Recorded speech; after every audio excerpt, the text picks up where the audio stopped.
Hello everyone, Pallytime here. Welcome back to Heroes of the Storm. Hope you guys are having a great day today. We can't talk about auto attack heroes without me immediately thinking about Cassia. Last time we played Jim Raynor, hopefully my mic sounded okay because it hasn't changed since then at all. Cassia is one of my favorites, although I clearly don't play her enough. I thought I was significantly higher level on Cassia than apparently I am. She's very, very fun, is able to do a just massive amount of damage with the proper team comp. Now, I don't even mean stacking blinds for that. I just mean a tank support, bruiser. A front line to help protect Cassia just allows Cassia to unleash hell on her adversaries. I just did a warm-up game with her, and I tried to do the Valkyrie. We won, by the way. It was a great game. Tried to do the Valkyrie, and I didn't care for it as much. I was debating which one I wanted to pick, and I definitely like Ball Lightning more. So, we're going to do a game today on Cassia. I hope you guys enjoy it. Sit back and relax. All right, ladies and gentlemen, we find ourselves on Blackheart's Bay today against a pretty scary team. The friendly team here, Cassia, Orphea, Varian, Rin, Anduin, and Nova. The enemy team, Falstad, Arthas, Alarak, Stukov, and Genji. Good luck, have fun. First talent we're going to take is Charge Strikes. I love this talent. Activate to increase the basic attack damage by 20% and cause basic attacks against non-structures to bounce to nearby enemy heroes for 8 seconds. The reason it says against non-structures is because this thing used to be able to proc off the core. So if you attacked the core, your attack range would bounce to the core's range. Does that make sense? It would be, your attack range would be modified to be the core's attack range. So you could cleave a whole fucking team down if they were by their core trying to defend it. And the same thing kind of happened if someone was trying to run away. If you activated Charge Strikes and hit a building, you could do quite a bit of disruptive things to an enemy team just by attacking said building. I'm feeling pretty confident here, to say the least. Maybe not that confident. Oh, thank you. My man. My man. Little too him. Little too him. Sorry, I was just feeling real ballsy there. So basically, if the enemy team groups up, we want to use Charge Strikes every time it's activatable. Every single time. I did not activate Charge Strikes early enough in that fight, and we missed out on probably 1,000 damage as a result. So, we're going to try to get better at that. Looks like Orphea is going to solo the bottom lane, which I am totally fine with. It means I don't have to do it. So, I am a happy camper. We are going to need to rotate top at some... Oh! Be careful with that fend. Be careful with that fend.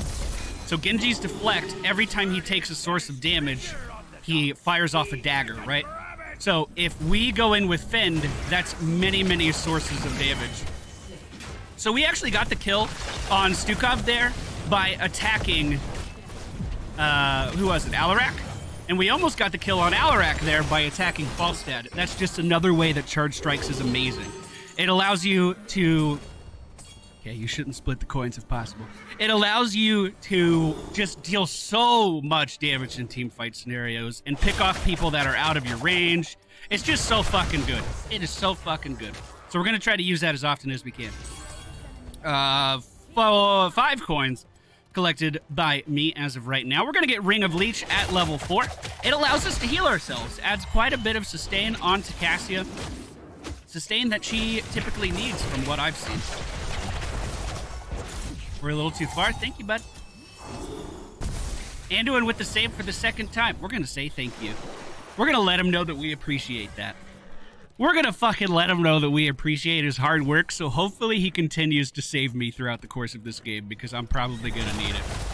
So, what Ring of Leech does is, whenever we attack a blinded target, we are healed. It's that easy. Look at all that splash damage we're dealing. Look at that shit. Look at this shit. Look at it! You went the wrong way! You probably didn't mean to do that! I don't know what this guy's doing, though. So you can actually use your Fend as just a small gap closer if you wanted to, because Fend, what it does is it latches onto a target and then you stab a whole bunch, right? So you can use it to latch onto a target and then completely ignore the part where you'd be stabbing a bunch by moving. So you can use it as a gap closer. So I was holding my ground there versus Arthas, not moving at all because I knew he had to walk into me. But if at any point, if he got a little too far away, we could have just used Fend to be right back up in melee range and then continue auto-attacking him. Now, maybe that's a bad example because you don't really want to be right up against Arthas, but you get what I'm saying. Level 7, we are going to pick Surge of Light, and goddammit, I'm gonna remember to activate this ability. I'm gonna remember, you'll see. Versus this Mercenary Camp, I'm still using the activatable on our charge strikes because it still increases our damage, and it is going to increase our clear time on this thing, even though it is not spreading. You know, the auto attack isn't chaining. So we're still using it to clear this out a little bit faster. We're gonna get this pushing the bottom lane. We have 4 more coins, and it looks like the enemy team is pushing in middle quite hard. So let's try to help defend. We haven't really been soaking the top lane, but we've been getting so many kills that we're still ahead on XP. So that's good. I like that. Oh, that feels bad. That feels bad though. So our Q ability is a straight line skill shot, but when it impacts a target, it does divide out from there. Kind of makes a cross. Our W ability is a skill shot blind to an area, and we're able to use that to proc our trait, so we do 40% more damage to blinded targets. Oh, that's 20%. Excuse me, I was looking at the wrong place. It's not our trait at all, it's just part of the ability. So 20% more damage to blinded targets. And then our trait, excuse me, I misspoke. Our trait gives us 40 physical armor while we're moving. That's it. You move, you have physical armor. Very strong. All right, so we are going to get our coins into the bucket. The team doesn't have enough to turn in entirely. It looks like Genji's going to steal the ones down there. A team fight is happening, so we're just going to go ahead and proc our chain auto attacks and try to burst those guys down as much as we can. They don't have enough coins to turn in either, so they're going to have to come up here to the top lane. We can fend this and get it dead really quick. Gather all those for the home team.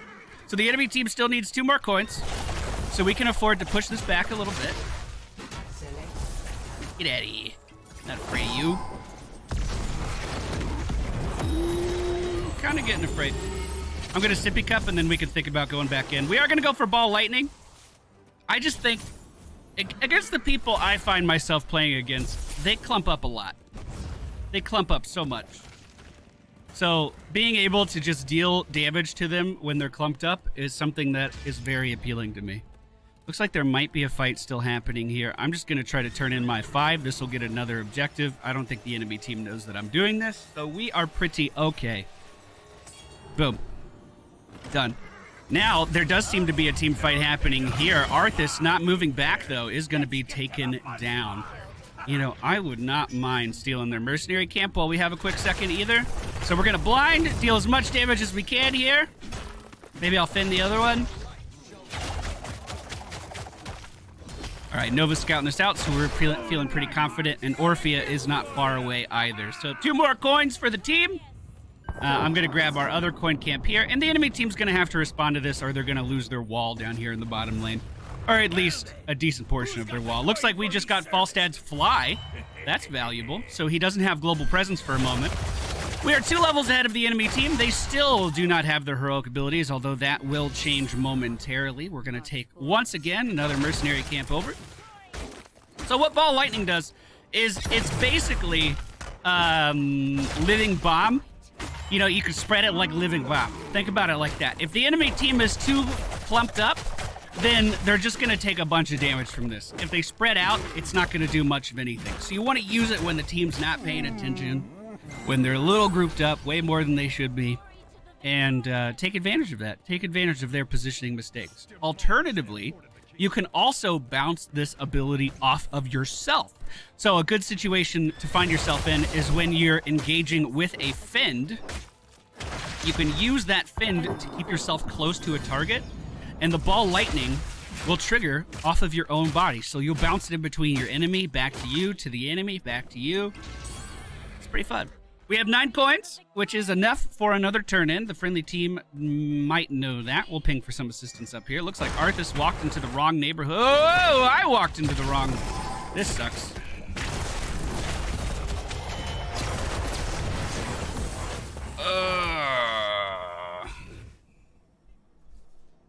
Sad face. Very, very sad face. I just assumed the enemy team would be somewhat near Arthas. You know what happens when you assume, though? The enemy team gets a turn-in on Blackheart's Bay. That's what they say. I've heard that my whole life. Okay, well, I feel stupid. Let's go ahead and pick up. I like the slow. I like the slow because it helps you stay in range of someone with the ball light, which can be quite strong. Now, we picked up a talent at level 7 that charges up our trait. So as we take damage while we're moving, right? So while we're moving, you can see it starting to fill up. And we can then use that damage as an AoE versus some of our adversaries, as you may have seen me try to use versus that wall of enemy teammates that I walked into. So that is a great way of not only healing yourself with blinding light, right? You throw out the blind, then you AoE a whole team. But it's also a great way of just dealing a massive amount of team fight damage, like super duper good. We will go ahead and cast it here, get the ball lightning out versus this team as well. Trying to stay in to the best of my ability, but it doesn't look like we can stay in much longer.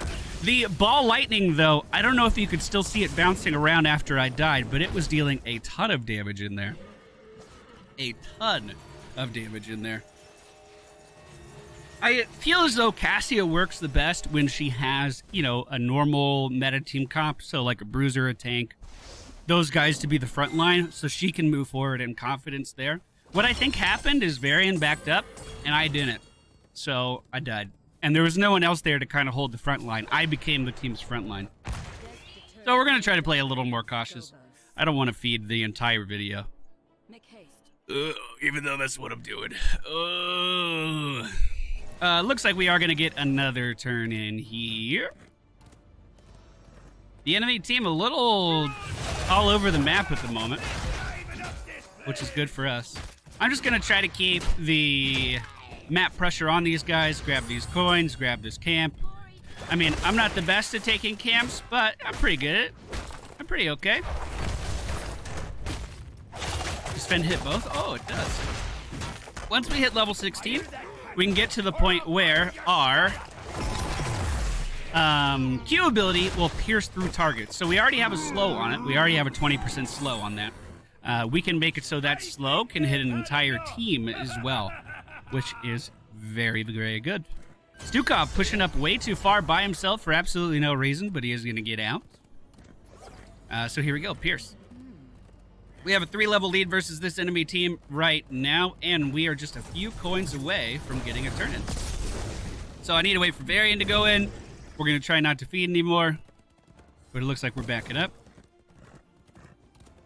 On one hand, I'm not too sure why we're backing up, because we're 3 levels up, right? We should just be taking fights. But at the same time, we weren't really fighting over anything other than coins. I guess we could have killed their coins, killed their coin carriers. Most of those are probably my coins, sadly. The enemy team is likely going to be rotating into us here. We did catch Arthas, but weren't able to react in time. And the 4 other members of the enemy team are all down in the bottom lane at the moment. As we move down, we are going to see some damage coming out from Nova. I don't like where I'm standing at all. Yeah, we'll just walk through that silence. If Arthas came in for a gank behind there, I would have had nowhere to go. And he has so much slowing power that it's not a position I want to be. Yeah, we should go to the coins. You're right. You're right. Even though that mercenary camp is coming up, we got to protect the coin turn-in at all costs. Gobble, gobble, gobble. So, we're just kind of standing around at the moment. The only thing to do on the map is take this bottom camp. Maybe I'll go do that. We can at least get something going. We're still a couple coins short once we get this. So what Nova did there with her bribe was the right thing to do. The brutes of this camp have a lot more HP than the mage. So she bribed the 2 tanky ones because the mage dies a lot faster. They're going for boss. I mean, I'll just get another turn in. I'm fine. I'm fine with him having boss. I'm actually 100% fine with him having boss. Boss sucks on this map. It's okay. Don't split the coins! Now we both have to turn in! Now we both have to turn in! I could have just turned in! Okay. So, we're gonna get the objective, which stops them from getting the objective. And then we can just go defend top. And we got a free keep. Even if they get the objective, they're only getting a fort down in the bottom lane, most likely. So these are all things that I like. Orphea found the entire enemy team, though. Doesn't look like she's having too much fun. Might be able to make it out just because she's Orphea, though. All right, we're going to do our charge strikes here again. Once again, it's not because it'll bounce, but because it deals increased damage to this guy. The reason boss sucks on this map is he'll walk up to the wall, and his AoE will not hit both towers. His AoE only hits one thing. So it takes him a really long time to actually get through defenses, whereas in other maps, they don't have quite this angle, so it's a little bit easier for the boss to deal meaningful damage. So the enemy team does have 33 coins now. They, however, are losing their forts at an alarming rate. Let's see if we can just defend this. Oh, never mind. Team's leaving, so I should go with them. I'm covered. I'm covered. Orphea's almost here too. So we're gonna activate our 1. We're gonna do this chain lightning, and we're going to fucking dominate this enemy team. Did you see all that damage? Did you see? Do you need to see it again? Because I can make that happen for you. I know a guy. All right, we're in a pretty good spot here. We'll just take him down too. And now, do we have enough for a turn in? We do. Okay, so I only have 1 coin, so I don't really give a shit if I die. So what we're gonna do is before our team turns in, we're going to go on a suicide run if I have to on this building and try to kill it. Can I blind buildings?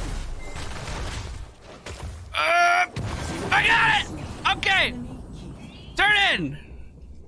Now, the objective hits the core instead of wasting shots on that building, and we should be able to win. I don't know why we didn't turn in sooner, but that's okay.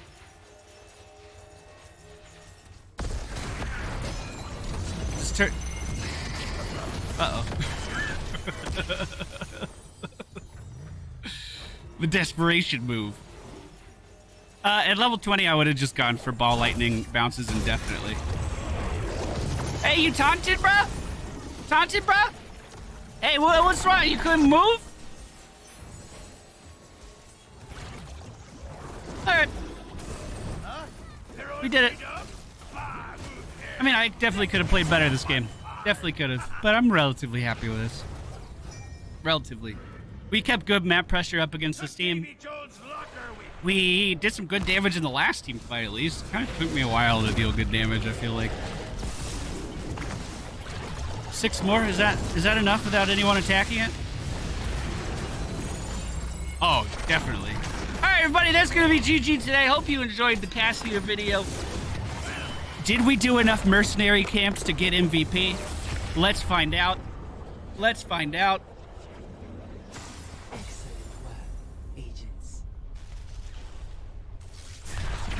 No! But I'll get on the board for something, right? I did enough stupid map stuff. 13 mercenary camp captures. Epic.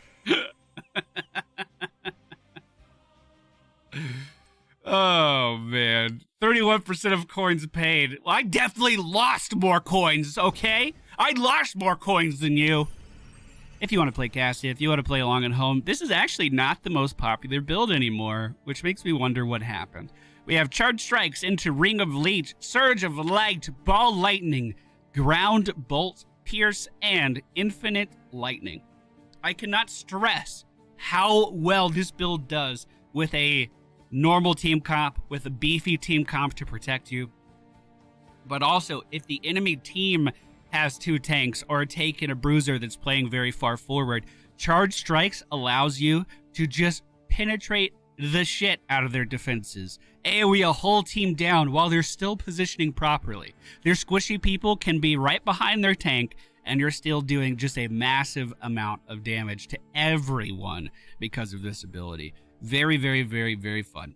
Thank you guys for watching today's video. Hope you enjoyed it. We will be back on Friday with another episode. Hopefully we sounded okay in all of these, because we're going to sound the same tomorrow or Friday. Okay, bye.